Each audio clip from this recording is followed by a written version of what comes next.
Welcome back everyone to another exciting Lord Duckman production. Oh man, I got this Coleman KT196 Go Kart over a year ago, and as soon as I saw it, I knew I could never practically use it as it was just entirely too small for me.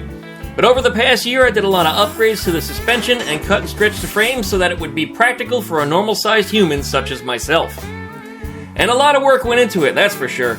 Cutting, welding, fabricating, and making other parts fit onto it to make this kart much more suitable. Well, today is the day. Today, the plan is to get as much assembled as possible and see if it all comes together as I redesigned it. And then later on today, you'll get to see it for its first test drive. Yep, but none of this would have been possible just as quickly had it not been for HIPA's assistance in getting this thing running. HIPA is a company that sells parts for lawnmowers and other power equipment, and even has some parts for go-karts. And until the end of the month, HIPA is running a $1 spark plug special. Yeah, you guys, this is your last chance. All spark plugs are $1. I haven't seen them that low since I was a kid. Get yours now.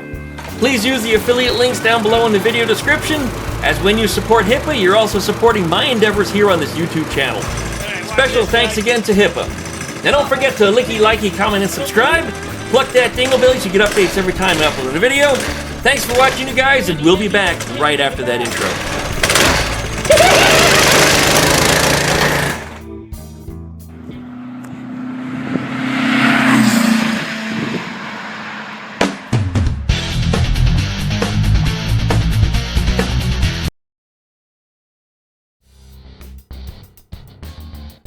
Alright, well we're back and we're going to start putting this thing together today. I've got a lot of different things that I fabricated or made, and a lot of different things that I either purchased or modified to get this thing together.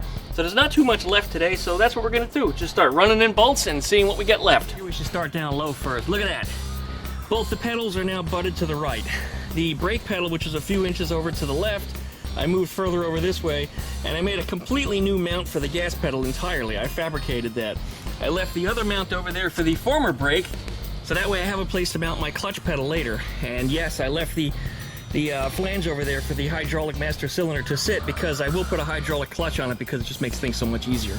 Which means over here, I fabricated a new mount to mount the master cylinder for the brakes. So that's set up in there. I've got a new master cylinder just like that one on order. So that way, when we get to the next phase, phase 2, when we upgrade this engine, everything will be ready to go. But yes, gas pedal works, brake pedal works, still needs to be bled out, but we'll get to that. Probably not in this video, well, who knows, maybe it'll happen. Here's the master cylinder reservoir. By default, they normally would mount right about here, which puts them, this doesn't reach all the way over there because I've moved it, but it puts it right about here, which to me seems like a terrible place to put it. Because if you go under any scrub or anything, or you God forbid you crash it, you're gonna mess up the master cylinder. So I think I'd rather put these in a different spot, perhaps protect them down low, maybe here in the corner somewhere, or maybe I'll build a bracket or something and mount it further up this way with a shield in front of it, you know, some kind of a bumper or something, just something to protect it. Anyway, that's what I got in mind there, so I do need to come up with a little fab work for that. But there it is. Let me show you what we got with the steering. So let's go ahead and start tucking in them wires and cords and everything and get those squared away, and then we'll get up higher to the steering stuff and we'll start assembling that, and I'll show you how everything works, because everything's coming together on this and quite quickly. So a lot of progress is going to be made in this video. Before we get started in here, we got our wiring cover. I took a notch out of it so that way it cleared the brake pedal assembly to where I moved it to, because it just happened to be right there. That's actually how I figured how far to bring it to the left, because I didn't want to intersect with that. So I allow the wiring to make its way around the pedal assembly here, so that way it's completely out the way. And that seems to make a lot of sense to me. All right, well, we get our throttle cable and our brake cables. And it's actually a hose. Somebody will call me out on that. Duckman, that's not a cable, that's a hose. Yeah, well, where the hose at? All right. This is gonna go in there like this. And I hope this tunnel is deep enough so that way I can run the additional clutch hose when it comes time.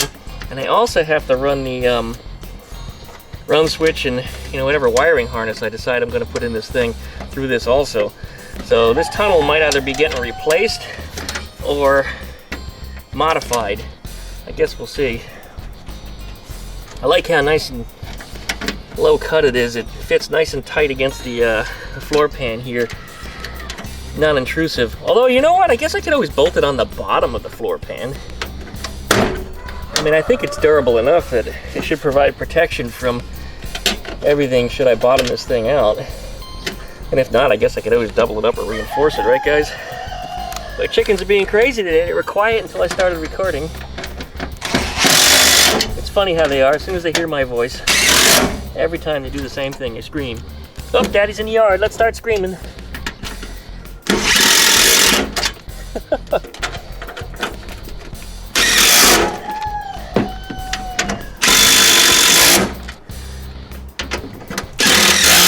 You'll be seeing this impact a lot today. You know what an impact can do to the threads on a bolt, right guys? Do we even need to say it? Duckman! Alright, well there it is. It looks good. Alright, this is my steering mount. This was completely custom. This is the old one that we cut off of the frame down here because the steering wheel used to be right about here. It was ridiculous just how small this thing was. But this one I extended it some, oh I don't know, I guess about 9, almost 10 inches, just like I did with the rest of the chassis. And I moved that part that was here up to here. So now it mounts up here instead, nice and high. That gives us a lot more room in there for a human being. Now I'm not done with this yet. This is just a preliminary mount, so that way I knew that I had things in a location that made the steering wheel accessible to me and made me comfortable. And I didn't record when I made this because, well, it was really hard to hit the record button. I was actually sitting in this, making adjustments and playing with things and getting in here with the welder. And it was too hard for me to get over there and reach for the camera, so, well, I just didn't. And I mean, not that it's too hard to weld on tubes, because that's really what I did. I just welded some tubes together. There we go. Busy stripping out my bolts. Alright, yes, there will be struts that go from here to here, because while this is strong, I'm not going to trust that, because this is the point where, when I sit in this thing, this is what's going to anchor me in place. So I'm going to be putting a lot of force on this, holding this. So yeah, I don't want to pull down on this and have it bend, because it will. I guarantee you, I can bend things like Superman can. So, yeah, we're going to install some struts from here to here. Now, I like the way these bolt in. So what I'll probably do is run bolts through this strut the same way and have it assemble that way. So that way I can unbolt it and take it out. Because with this apparatus out, it's a lot easier to work on the inside of the cart. Anyway, we've got pillow bearings next. This is what's going to hold in our steering shaft. So what I did up under here was I mounted a piece of angle iron, so it gave me a nice flat surface for a pillow bearing to mount onto. And then once I had it welded in, I then drilled it and tapped it so I can actually run the bolts directly into the frame. So no captive nuts or anything needed. It's got a lot of meat to bite into because it's going through a few different components. But yeah, this worked out quite nicely. Best of all, I found all the bolts in some of the bolts and stuff that I got from Dad's house when we cleared the place out. Yeah, I didn't throw none of that away. I mean, nuts and bolts to me are worth millions of dollars. Even though they're not, if you know what I'm talking about. Boy, them chickens are being really obnoxious today. As soon as I hear Daddy, man, they're quiet until I hit that record button and I start talking. Maybe they're telling me to shut up, I don't know, but... Okay, here we go.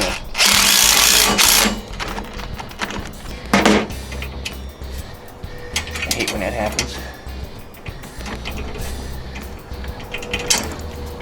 I really hate when that happens. Makes me want to strip out a bolt with an impact.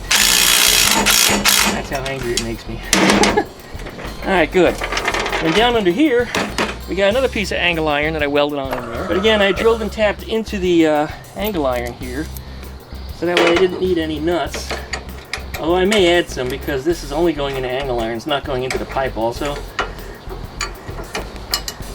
I may add just an additional little something on the backside just to make sure that this doesn't pull out.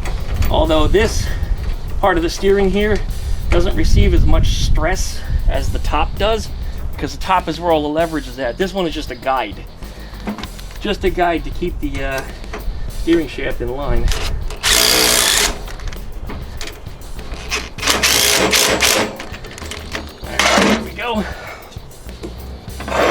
we've got our steering shaft. This shaft slides right into the top pillow bearing, and these pillow bearings are great because they're self-centering. So you see this? They actually allow me to pivot this just in case they don't align properly. I ordered these when I was building the Mo-Kart because these are also holding together the steering shaft on the Mo-Kart. I think I'm out of alignment a little bit here. Yeah, something's out just a little bit, because this was really easy to put together the other day.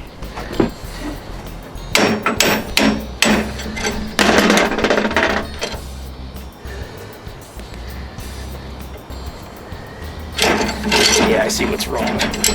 The lower one needs to come up just a little bit. It wouldn't hurt to put a little lube on this either. There it goes, it went right in that time. Fantastic. And then on the front here goes our universal joint. This is the part that makes all this possible. If it wasn't something I could have come up with, it would never work.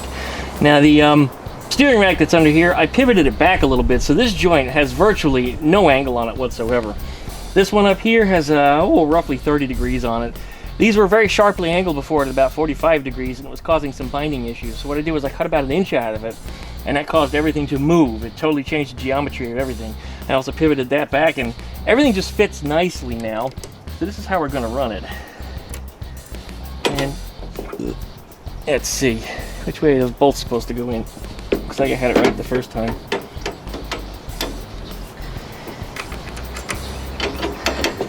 There we go. That bolt in there. And we got one more bolt for the top side.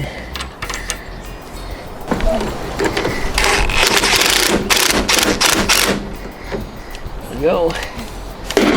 And this one had a different size bolt because I lost the original one.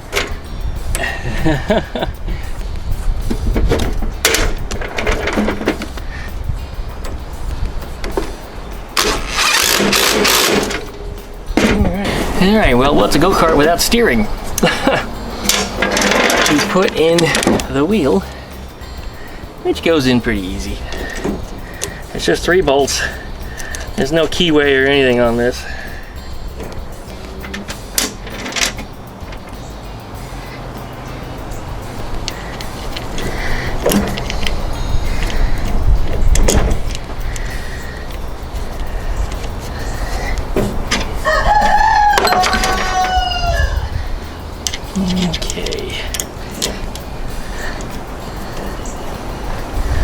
These have nice nylon lock nuts on them.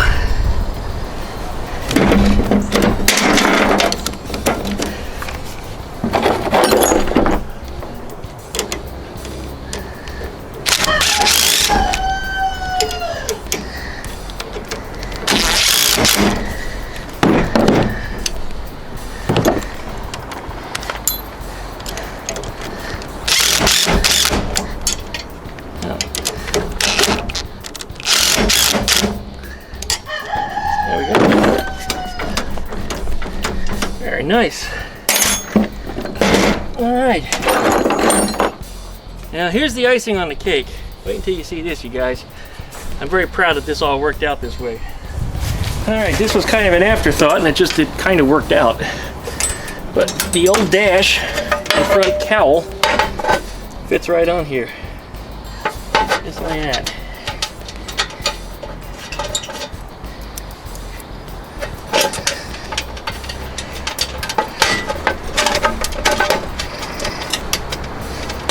Can't believe I didn't lose the screws to it either. This thing's been tossed around for a while.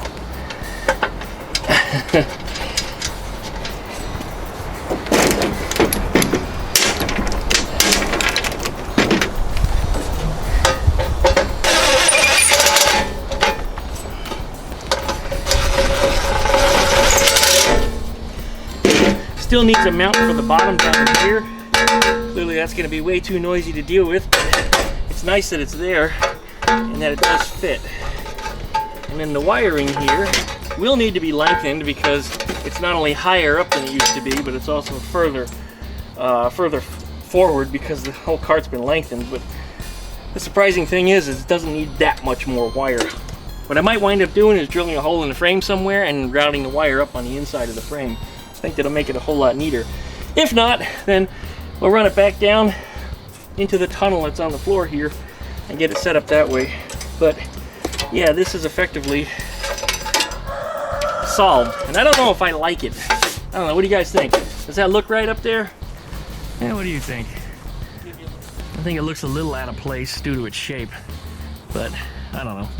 It's functional though, because it has a working dash with a switch on it. So I mean, it's nice that it's there, but it doesn't have to be there. I mean, I could cut it off or make my own. Because really all I need is just a little piece of sheet metal over here with the switches and stuff in it.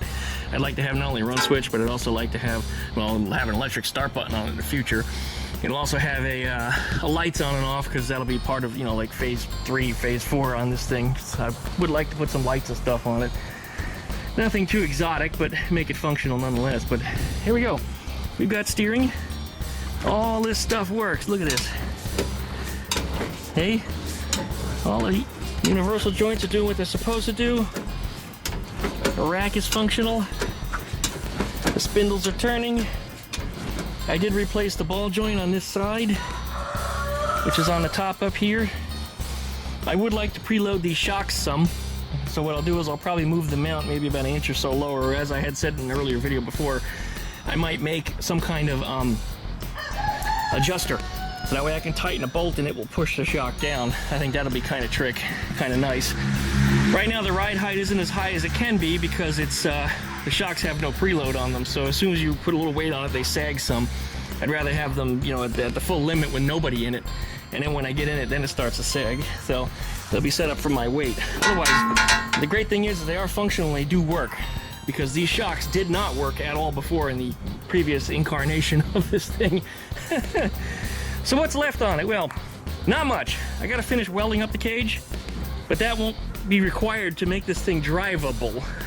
It'll be okay as it is. You know what? I probably should, because the steering is connected to the cage, so the cage does need to be reinforced. So yeah, that is kind of critical. I guess it does need to be completed. Just that, bleed out the brakes, and I need to put a little piece in the throttle cable. The cable over here is just a little too short. Now I did reach before, but that was before I moved the throttle pedal. The throttle pedal used to be right next to the tunnel, right there. So being that I moved it over, I lost a few inches of cable. So what I need to do is, and the inner wire appears to be long enough. Yeah, it reaches. So I'll just add a little extension of the outer wire on here, and I should get that covered just fine. I don't see any reason why that wouldn't work, and I can pull a little slack out of it. Otherwise, everything is beautifully functional. Everything just works. Just works. And I'm really glad the way this thing is coming together. Really glad. Well, not too much else to talk about today. I'm gonna get up to bleeding those brakes, and let's see if we can get this thing drivable, because that and the throttle cables, and it moves. Yeah, I can actually put it out for a test drive. So, you know, let's see what happens today. 1 hour later. Well, I got it together. Brakes seem to be working. Throttle is working. I just rerouted the cable so it takes a shorter path. I didn't have to add an adapter or anything to the end of it, so that seemed to work out okay. I took the dash off and I mounted it over here only because the wire's not long enough. I will cut and splice the wire. I just have to find some nice wrap for it. So anyway, I have the run switch over here, which is nice, so I can reach it. I did not want to run this thing without it. But, you know, this is minus a few months, almost a year in the making. This is an exciting moment. There's a blowtorch under there, get that out. We're about to test this thing out for a ride here. First test ride ever. I'm like, I can't even get my words out. I'm excited. And this cleans up a lot of junk in the yard because it's installed on here instead. Even Biddy's excited. All right, well, let's get this thing off the trailer and let's see what she does. Here we go. Get this trailer way over here.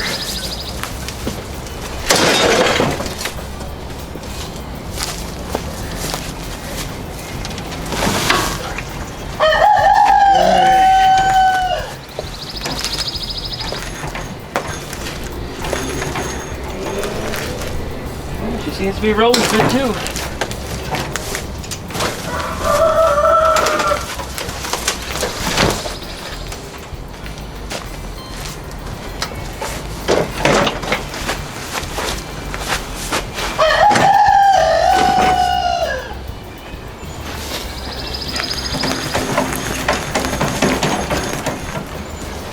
All right, one thing, we're gonna take it easy because the cage has not been welded together completely yet. But see if we can get it started. Fuel is on, choke is on. Alright,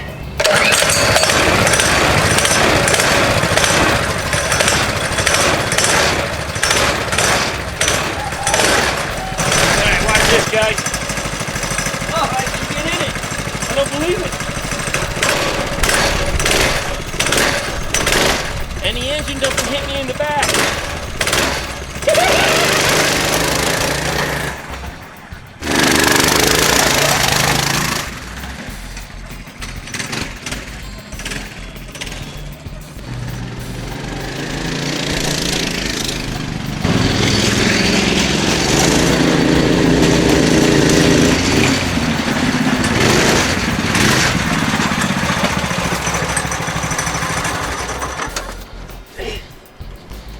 Well, right off the bat here, we had a couple problems. I forgot to tighten up one of the tie rods, so one of the wheels went pfft.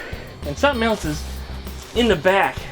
It feels like the belt is slipping or jumping teeth on the chain or something, so I have to evaluate what the heck that is. But these are a couple easy adjustments, and we're gonna make them right now.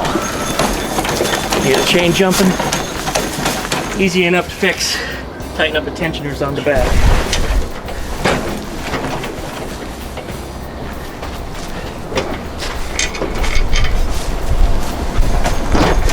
So much easier to work on this thing on here.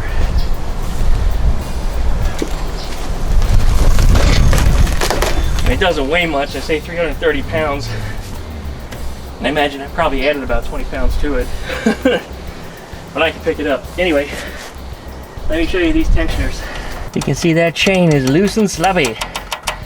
So these nuts here have to be loosened, and then the top one's tightened, which brings the engine up and applies tension to that chain. This chain, however, that's over here, because yeah, this is a jack shaft setup. This one cannot be tensioned. That's just the way it works. That's their shitty design. I could have done better than that myself. But anyway, let's get this fixed.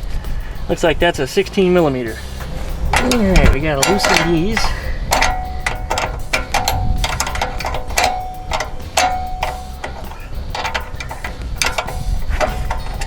This gets these nuts out of the way. Should have brought a socket out for this. Could hang this thing off the back of the trailer here and run an impact into it and strip them out, because that's what I like to do. I like to strip my nuts. There we go. All right. And then these top ones need to be tightened up.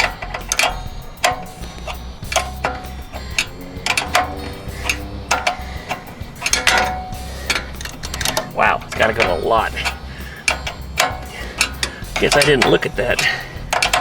I'm gonna put this engine in there. Hope this doesn't affect my throttle cable length or anything, because looks like I've gone up now quite a bit. That chain is really loose.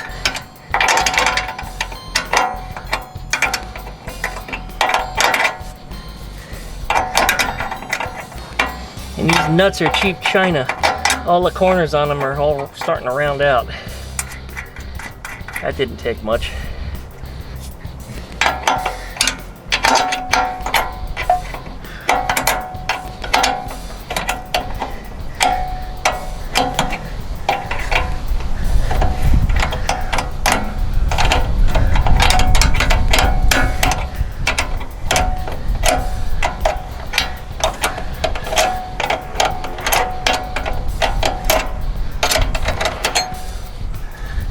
Loosen up, there it goes.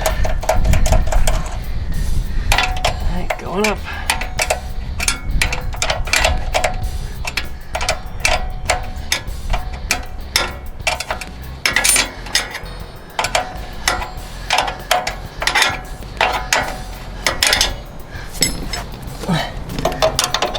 Nope, now it's just a little too tight.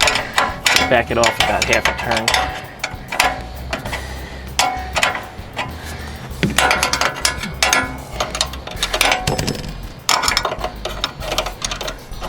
Still just a little too tight. How about another half turn?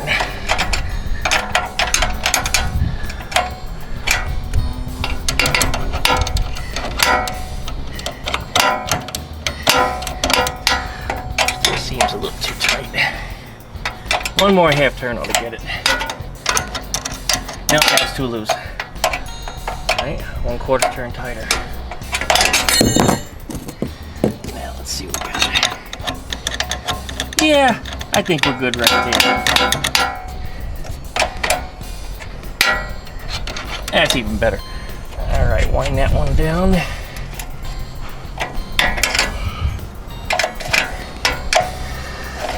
Such a crude design here that the engine actually lives on its own swing arm. Allows the engine to pivot up and down, so that way it can provide tension on the chain, which goes to the drive axle.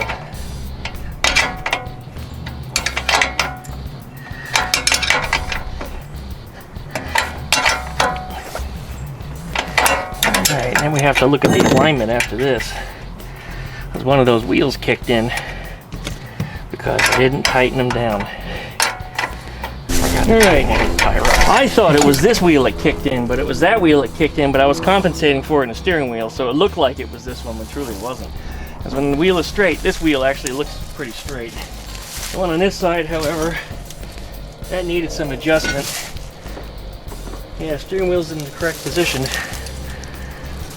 Yeah, I think we're pretty good. Alright, make an adjustment right here. Alright, let's lock them down.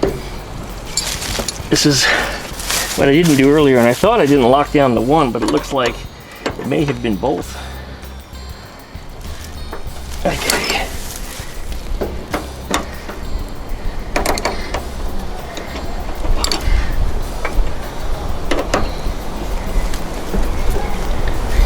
Alright. Same thing on the other side.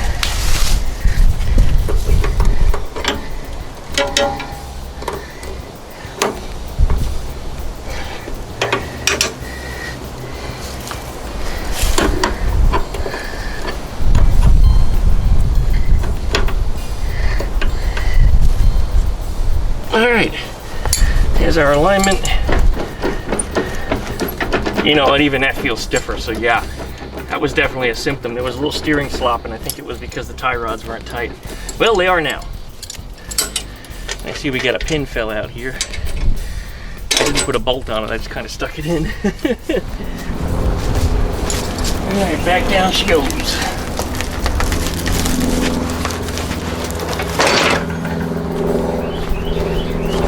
The front end of this thing is so light.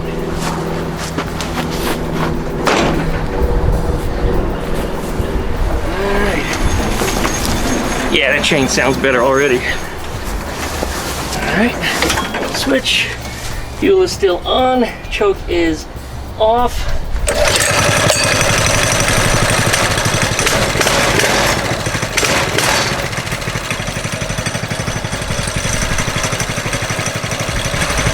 Alright, alignment looks good.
broke.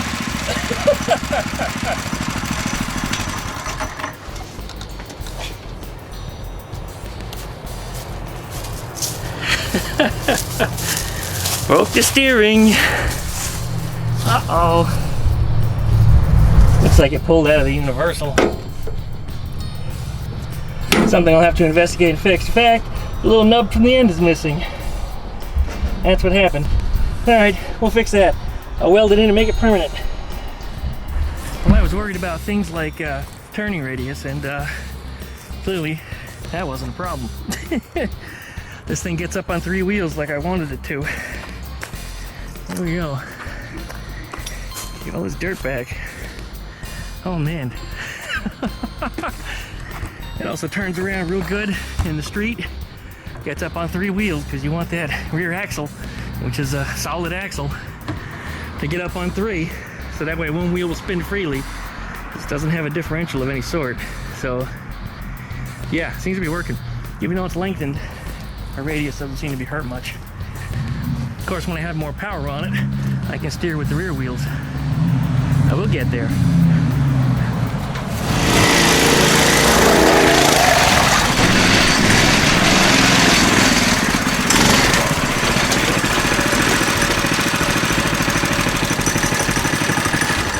Well, that was just awesome. The alignment's still goofy because when I sit on it and my weight compresses that suspension, it causes the tie rods to essentially pull on it, so the toe end goes way in. So I'm gonna have to fix the alignment on those, or those tires are gonna be done. So I need to put some weight in there, I guess a couple sandbags on the front at least, and then play with the toe end. While it looks good when it's unloaded, when it is loaded, yeah, totally goofy. But when I ran over the speed bump with the thing, the suspension on this thing felt great. Perfect for my weight, absolutely perfect. The other crap before, I would have got hit in the back by the engine. The front end wouldn't have done anything, would have kind of bounced over it. So yeah, this setup is good. Very pleased.